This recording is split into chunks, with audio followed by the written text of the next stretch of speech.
Oh my Welcome back, God. guys. Now, with my mother-in-law. And what we're talking about today is thriving mental health without God. Is that possible? What do we think? What do you guys think? We'd love to hear your comments in the chat. What do you think, my mother-in-law? What are your thoughts on this topic? Yeah, it goes back to, everyday strategies, social and emotional learning strategies, relationship strategies. It's all about strategies. Good thing I was a teacher and know all about strategies. That's what I gotta say. What about you? I say, teach us then, wise one, and teach us how we can have thriving mental health without God. So yeah, I mean, we're mind and soul with the mother-in-law. So there's a soul component. Psychology means the study of the soul. So I think maybe a lot of our viewers are spiritual. They've maybe had some spiritual experiences. Maybe some of them are Christian. Maybe some of them aren't. But I think that the human heart is actually more similar than it is different. And so I think it's an important topic to talk to. How can we achieve these levels of freedom and thriving without God? And if we take the 12 steps as an example of that, it started with a Bible study on the book of James. So they were fully like Christian oriented, and they realized that you kind of actually have to have the belief in some sort of a higher power to get this liberation from addiction of all kinds. But they discovered that it didn't have to be Jesus per se or Buddha or Muhammad. It could be a God of your own understanding. And so, what is that? Like, why do we need this belief in something larger to have thriving mental health? We can do the biological, psychological, and social things, but why is it that spirituality is such a keystone, at least in my own mind and in my own journey and in the 12-step community in achieving this next level of mental health? And what is that higher power? So maybe we could talk about that. But what are your thoughts? Just as you said something popped in my mind because I did go through some trauma in my life, and the one trauma that I experienced. My joke afterward was, you never know how far you are away from God until you experience a traumatic event. And like, wow, I was really far away, and I experienced like I knew God. I've grown up with God. I've been a Catholic my whole life. And yet, bad things happen to anyone. And not just even if you do believe in God, that doesn't mean, God is bad. It's just bad things happen on earth. And so it really, like, I now say that the hardest thing in my life was the best thing that ever happened to me because God knew what I needed to learn, what I needed to learn here, and to go forward and to prosper and to have the better life. So you're speaking to someone who's experienced having one of the worst things happen to her, but yet I equate it with the best thing that ever happened to me because it allowed me. I mean, it was a year of like total therapy. I had a I had a psychologist, a psychiatrist, and a best friend who was a priest. And you can't get any better than that to go forward. So someone who's experienced, really and the best thing is when you hit rock bottom, that's been the best thing in my life because nothing else compares to it. And I'm serious as a heart attack, even though I'm smiling because God, that thing that I always say, I'm in the palm of Jesus's hands. I was in his hands and I knew it because he sent people at the exact time I needed them. And so I've lived the life of what I know, right?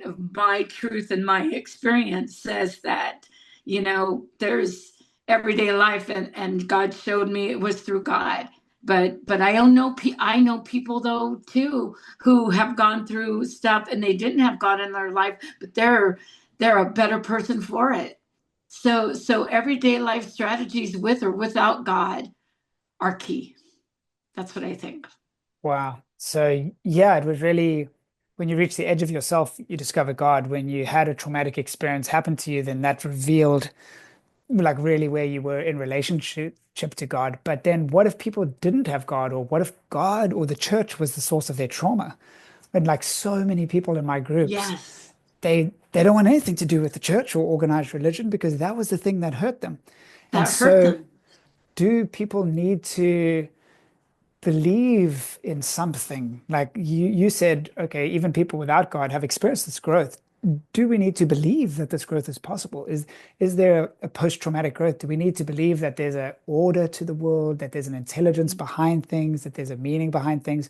Or what if we just believe everything's just random occurrence and like there's no meaning or purpose to it? Can we still have thriving mental health? What do you think? Well, yeah, that's see, I had the best of both worlds too, right? I had to, when the trauma happened, I needed to go on medication. And I'm not saying it's the answer, but I know for my brain, it needed medication to get the levels back to where they needed to be because in trauma you're all over the place with your brain and so I know going through a psychiatrist I had to see a psychiatrist and this is for me and this is what I knew for me and I had to go there and therapy with the psychologist and spiritual. I was lucky. I got all three of them. I got a priest as well. He became my best friend to this day. So um, that was God looking out for me as well. So, but therapy is what I know friends that don't believe in God has helped them tremendously. Like how I believe, they believe with their therapy um, their self. I have people that believe in yoga and healing and there and that works for them and who are we to say no that's not right we're not we're here to offer just our if we're a friend our friendship our love from God to show them and to know that hey I'm here for you and that can go a long way and you don't know just someone checking in on me Mary I'm just checking in on you oh, thank you okay cool I'm wanted yay someone's looking after me someone cares that's like caring right and that's from Jesus but person who doesn't believe in Jesus, that's just caring, and that's a good thing to do. The right and wrong, and the goodness and the kindness, and staying away from the evilness and the bad, because people who don't believe in God still know right from wrong. Right? I love my Yeah. saying that says, I had it in my classroom. Um, right, doing the right thing is always the right thing, even if nobody else is doing it, and wrong is wrong, even if everyone is doing it. Yeah. And that's universal. That's Right. not um, political, it's not religious, it's universal, right? So I think there's some universal things that we all have in common that we all can pull from. And you were saying that in our last conversation, like what draws us together, what's Yeah. that one that draws us? We have things that draw us together. And I think we need to pay attention to that more so than we do. Yeah, I think so too. I think like we all have this conscience and we all have this human heart, which is very similar to each other. And so even the Bible says these kinds of things. So it says in Romans 1:19, everyone knows the truth about God because he's made it obvious to them. For ever since the world was created, people have seen the earth and the sky. Through everything God made, they can clearly see his invisible qualities, his eternal power and divine nature. So they have no excuse for not knowing God. So I think like maybe the word God can be a hurdle for people, and it's like, well, not the God that I grew up with, because that thing's evil. If it is God, then it's a demigod or a demon. But this, maybe we need a word that is more expansive beyond that. My one friend just introduced me to a word she came up with, epignosis, which is you wouldn't say you're a theist, you wouldn't say you believe in God, but you know there's something. You're not an agnostic. You actually more, you know that there's something in the world. Maybe you've had a spiritual experience or like you, the right people come at the right time and they're just feeding you what you need. Or maybe you've had synchronicities and you were just thinking about something and then this thing emerged and you're like, what is that? This kind of order beneath the reality. So to those of you guys who are out there, maybe you don't identify as a theist, you don't really believe in God, but you know there's something. I think that little seed or that light is worth following because I've found within my own life that leads to this whole unfolding of a beautiful interconnected cosmology that holds us. And when tough things happen, it can nurture us. It can give us that hope that there is something beyond the horizon. Or if people are atheistic and they actually actively don't believe in a God, I still think you can have good mental health. I think you can still, you know, eat right and exercise and sleep and do what you need to have good relationships. But I think there comes a point where you need to live for something larger than yourself. And so some people will do that in all sorts of different ways. Maybe they will live through their children, or maybe they'll create like a nonprofit and that's how they live on through it. But I think the human heart, because it's created in this way, it desires something larger. It desires meaning and purpose to things. And so, like you said, we know innately that there's a good and an evil. Like, why? If it was just survival of the fittest, then there shouldn't be such a thing as evil. Killing that guy, if it's going to help me, that's good, right? Because it makes me the stronger one and it can help my children. No, we know there's something else. And so the fact that conscience exists, I think, is a little compass that points us in the direction of this higher power, we could call it that, or epignosis. And so I think it's worth feeding these experiences. And the end of the last one, we spoke about watering the seeds and turning them into fruit. If we water these little glimpses of light that we see throughout our day, I think that can unfold into whatever it's going to unfold into. So I personally, in my own life, I could have good mental health without the belief in this larger intelligence. But I really started thriving in my mental health and being excited to wake up in the morning when I discovered that there's a larger force than me that's got a purpose, that's got a plan, and that even the dark chapters of our life, like you shared, can be used for God's glory or for glory when seen in retrospect. So that's kind of how I think about it. I know that like some strategies for you that aren't necessarily theistic, like the 7 habits of highly effective people have worked out well, and Right. that's in my girls' school. And so we can have these kind of secular modes of flourishing, but they're also sort of based on depth psychology or kind of existential psychology. Do you want to say more about that?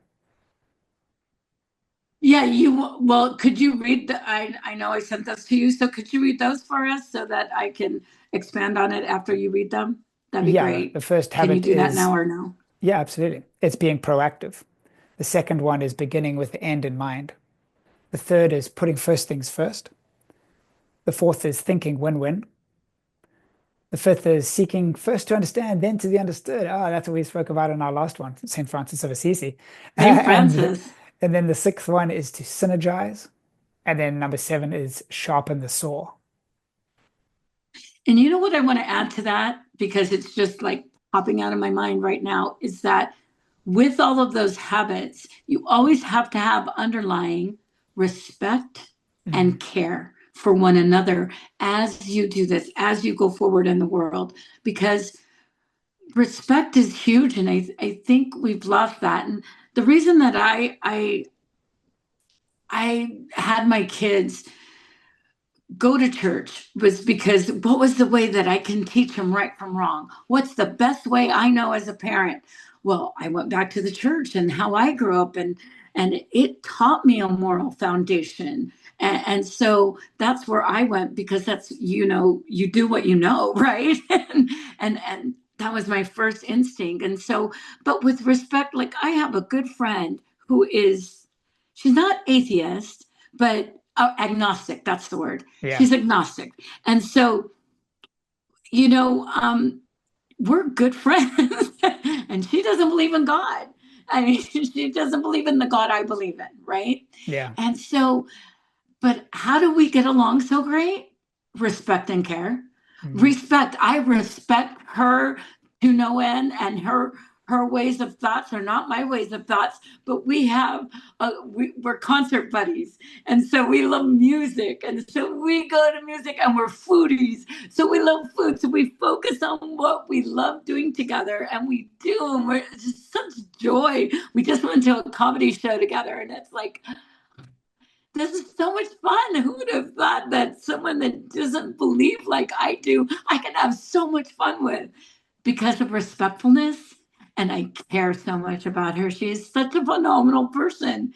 So the judgment that you can't have judgment with their personal beliefs. You can't. You have to be respectful of their personal beliefs.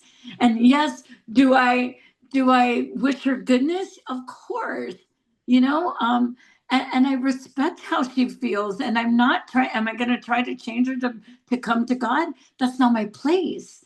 That's not my place as a friend. My place as a friend is to be a friend and have fun with her. So I think we need to like sometimes come out of the scope of our focus with God and like be okay, God, your goodness is caring and kindness and all of those things you've taught me.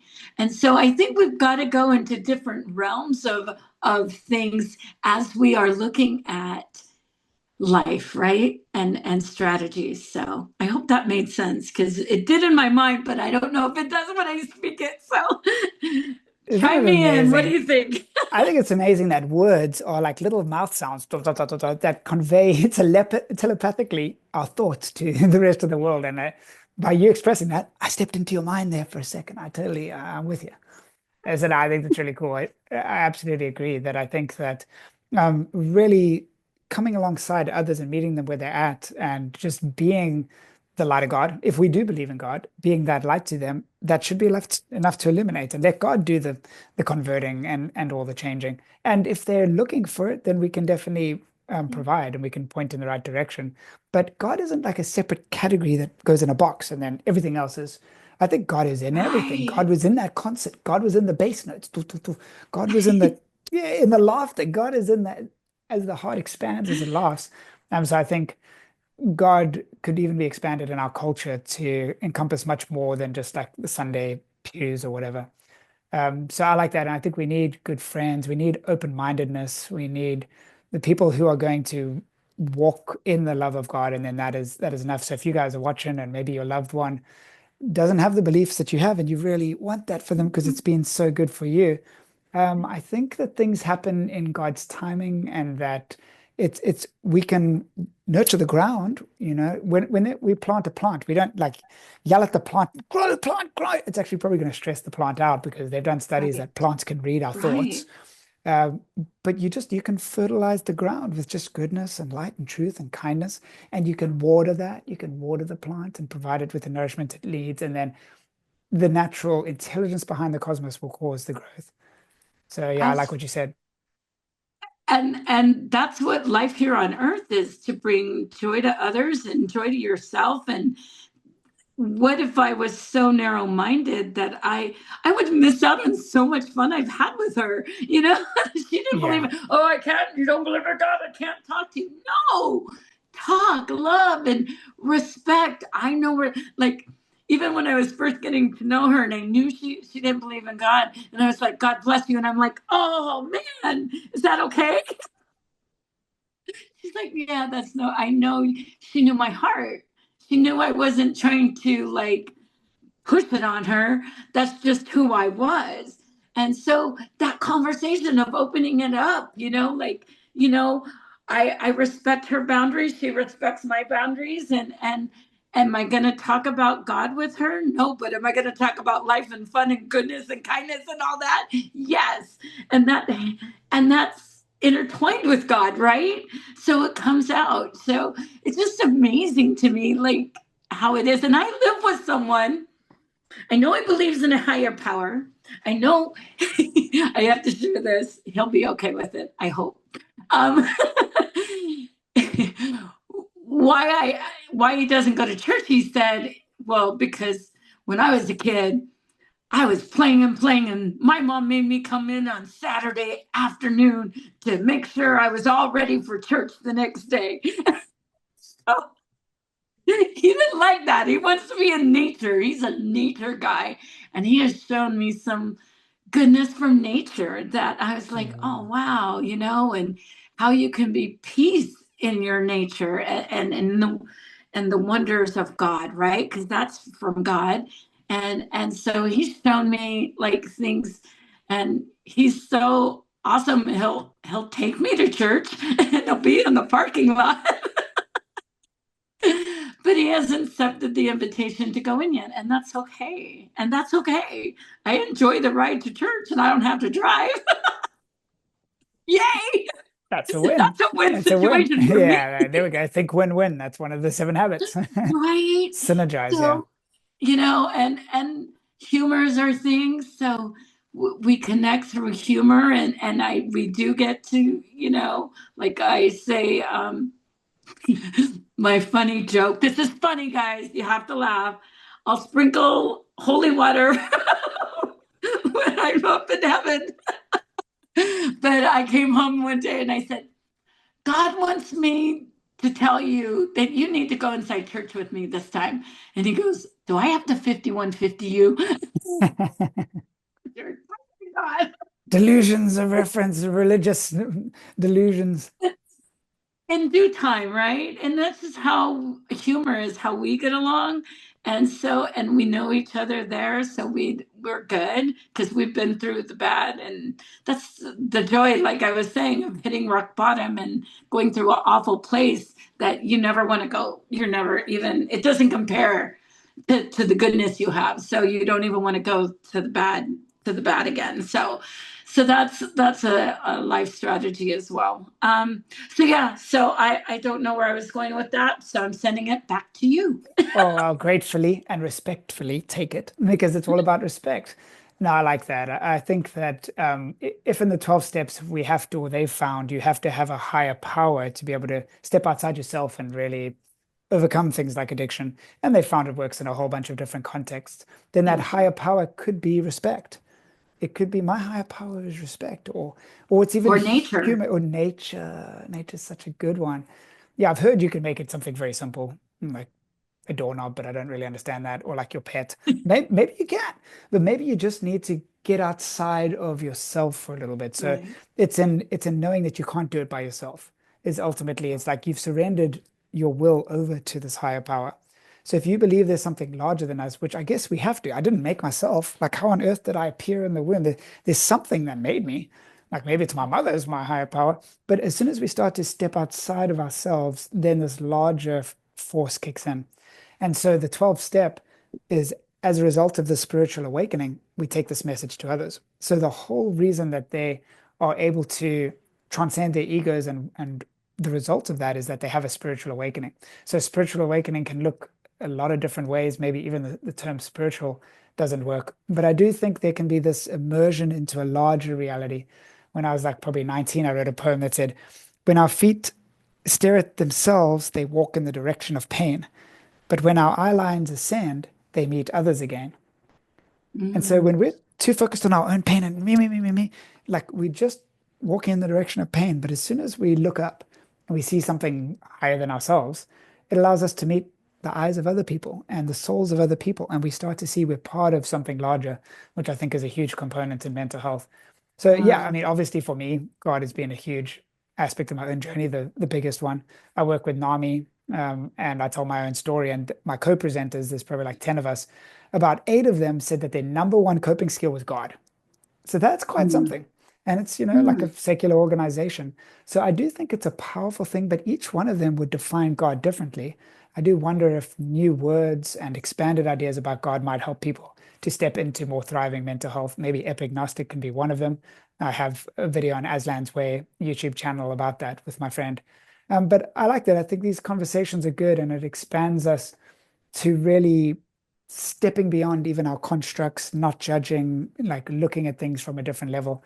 So, what else would you like to leave us, our viewers, with as we start to draw towards a close here? You know, be the change you want to see in the world, right? Be the change. Right now, in this divisiveness that we talked about last time, Hmm. be the change, be the goodness, be the kindness you want to see in this world, and do it. I think it's so cool how ideas just pop into your head like that. I I think you're onto know. something. I think you're onto something. Like I Oh, think the I imagination is just actually like a realized I'm sixth a sense. big picture. I just watched Temple Grandin and I realized I Oh, yeah. think like she thinks. I can see the Wow. pictures. And I was trying to explain something to Bill and I saw the pictures, but it wasn't coming out articulately. And I was like, I see it. I wish I could just show you my brain Maybe pretty soon because you'll I be able to see 3D it. print your brain with Neuralink or So, something. Yeah. right, because when you say things, what pops up, be the Wow. change you want to see in the world and do it. So, yeah. So, what about you? And then we'll say goodbye. Yeah, even that, I think, like knowing that a conversation with someone else can cause these other ideas to pop up. And if we express them, that is a higher power. Like, what is that? That didn't come from you.